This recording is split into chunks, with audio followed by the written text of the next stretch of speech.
तो अभी अभी राहुल गांधी का भाषण खत्म हुआ है। काफी सर्द मौसम है, बर्फीली सर्द हवा चल रही है और साथ साथ बर्फ भी गिर रही है और लगातार बर्फ गिर रही है। और एक मजेदार तथ्य यहाँ पर आज जो है वो आप सबके सामने रख रहा हूँ। आप लोगों को याद होगा एक तस्वीर थी राहुल गांधी की जब वो बारिश में भाषण दे रहे थे। और वो दिन आपको याद है दोस्तों, कर्नाटक में 2 अक्टूबर यानी गांधी जयंती को राहुल गांधी ने जब भाषण दिया था, वो दिन 2 अक्टूबर गांधी जयंती और आज 30 जनवरी है गांधी जी की शहादत दिवस।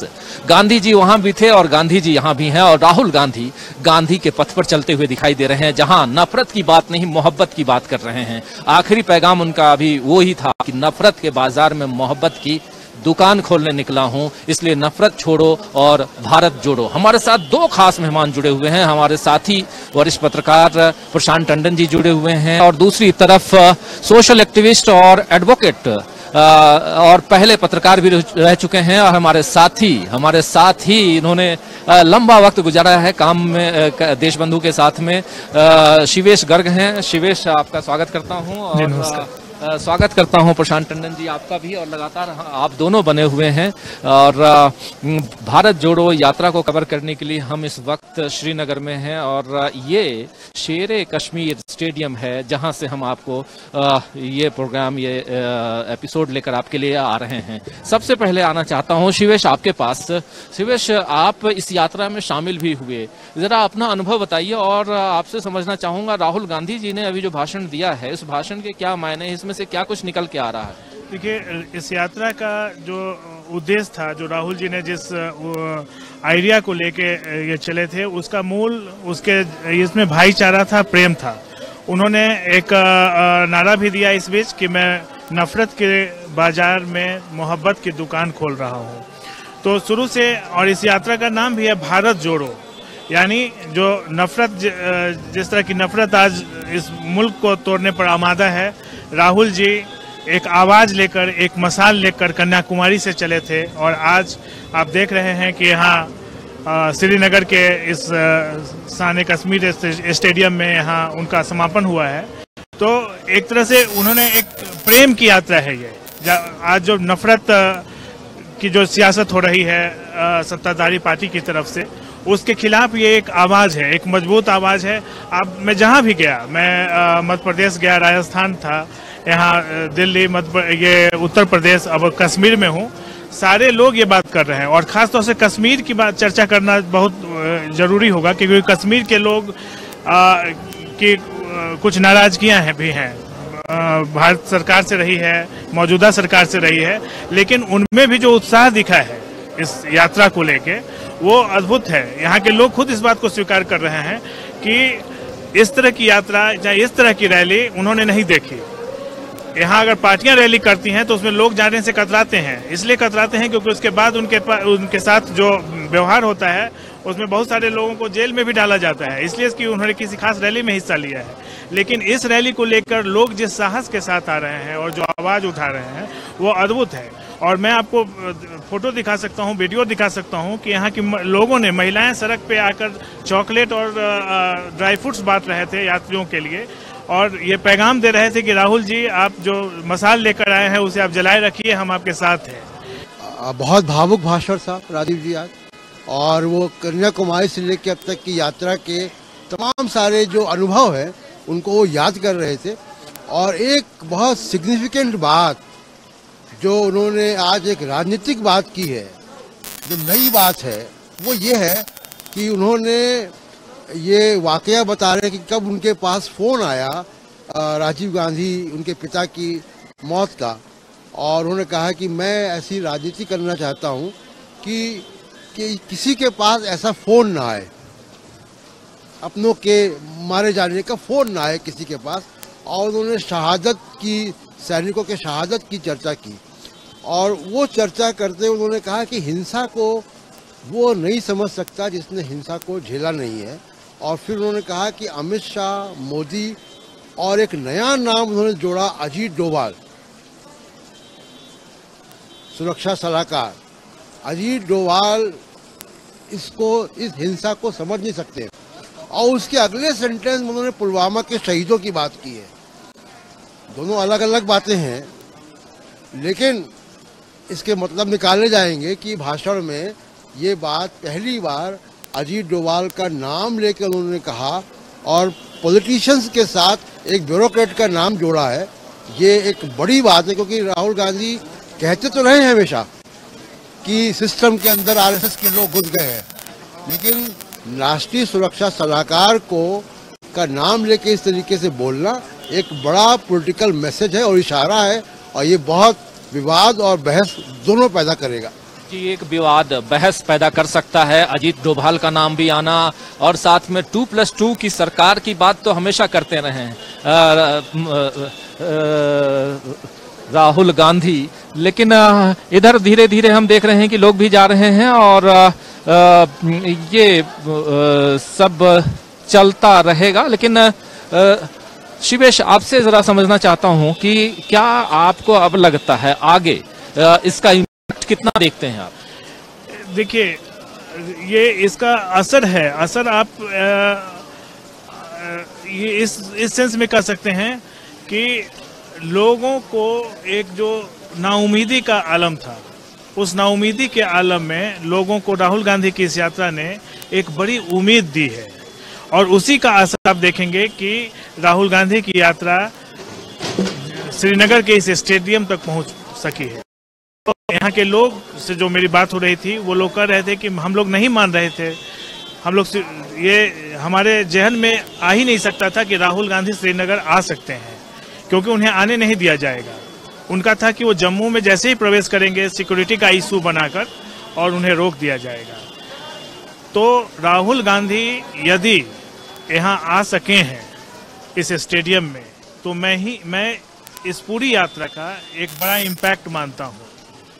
सरकार को भी इस बात का इल्म है कि अगर वो राहुल गांधी को रोकते हैं यहाँ से आने का, तो उसके क्या रिपरकेशन हो सकते थे, इसलिए उनको यहाँ आने दिया गया, और ये एक बड़ा इम्पैक्ट है इस पूरी यात्रा का। जी। किस रूप में आप देखते हैं प्रशांत जी? क्योंकि ये सही कह रहे हैं कि एक बड़ा इम्पैक्ट है। लोग मान रहे थे कि जम्मू कश्मीर में राहुल पैदल नहीं चल पाएंगे, और अभी राहुल बोल भी रहे थे कि मुझे कहा गया कि नहीं आप, और पूरी बात बता रहे थे। किस रूप में आप देखते हैं राहुल का अपना जज्बा, या उनका कद जो है अब शायद इतना ऊपर हो गया है कि रोकने की हिम्मत नहीं रही सरकारी तंत्र को? हाँ, उनको लगा होगा कि राजनीतिक रूप से ये उचित नहीं होगा, वरना बहुत सारी आशंका तो थी कि जम्मू के बाद हो सकता है कि इनको यात्रा आगे बढ़ने ना दी जाए। और एक बड़ी वजह जो समझ में आती है, मैं शिवेन जी की बात पे एक बात जोड़ूंगा कि सरकार नहीं चाहती थी कि जम्मू कश्मीर के बारे में जो एक नैरेटिव गढ़ा गया है कि यहाँ पत्थरबाज हैं, या हिंसा होती है, या दिन रात आतंकवाद होता है, तो ये जो नैरेटिव गढ़ा गया है कश्मीर के बारे में, इस नैरेटिव को राहुल गांधी ने तोड़ दिया, पैदल आके चले गए। और वो भी पुलवामा भी गए। आज तक शायद पॉलिटिकल कोई भी पार्टी जो है वो पुलवामा के शहीदों को नमन करने के लिए वहां शायद अभी तक नहीं गई है, जहां तक मुझे जानता है। और कश्मीर में क्योंकि सुरक्षा बल बहुत हैं, और हम लोग दिन से कश्मीर में हैं, श्रीनगर में हैं, हम लोग गुलमर्ग भी गए, और हमने देखा कि ठीक है, जब पॉलिटिकल एक्टिविटी हो रही तो बहुत ज़्यादा चाक चौबंद सुरक्षा है, वो सड़क छावनी बना दी जाती है एकदम। आज सुबह भी हम देख रहे थे।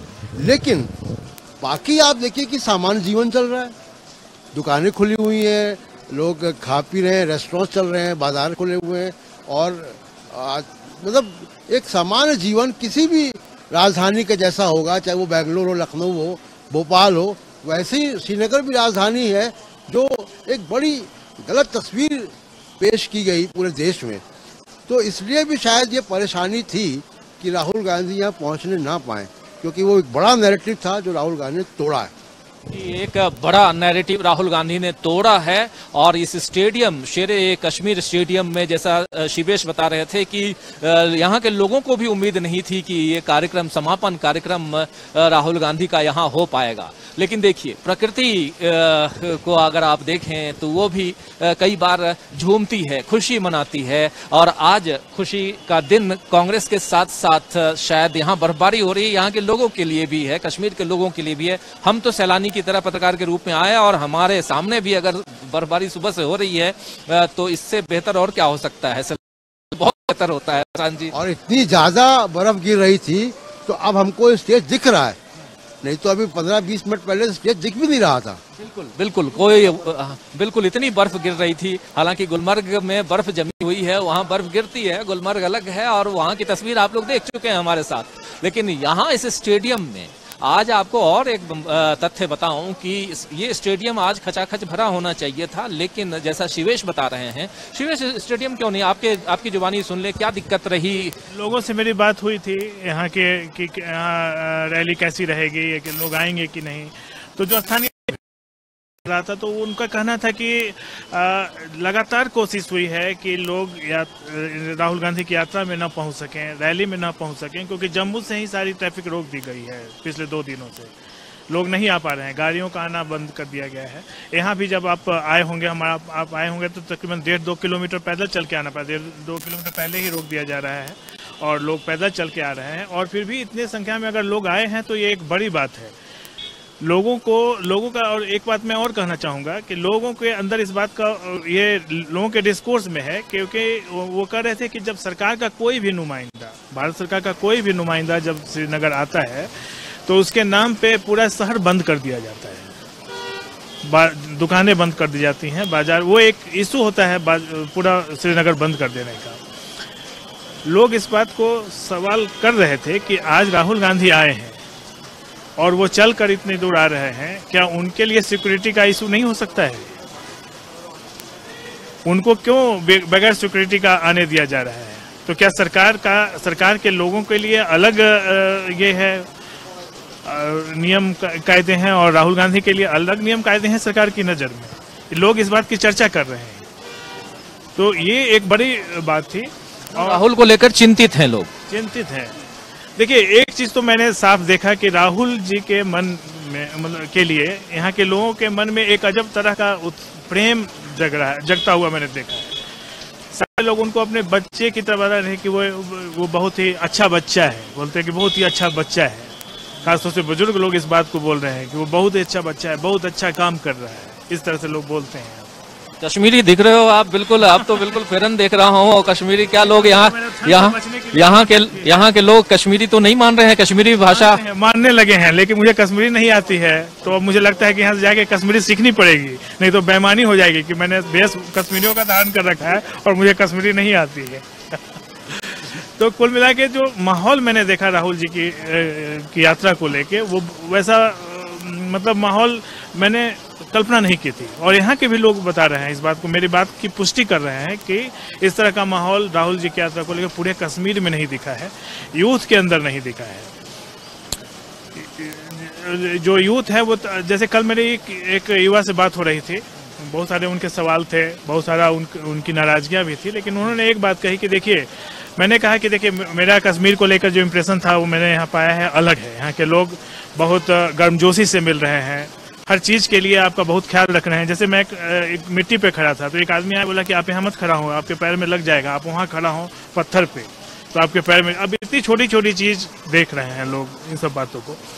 तो मैंने कहा, तो एक यूथ ने बड़ी अच्छी बात कही, बोली कि देखिए, आईना है कश्मीर, आईना है। उन्होंने कहा कि कश्मीर आपके लिए आईना है, आप आईना में जैसी तस्वीर देखोगे वैसी ही आपको दिखेगी।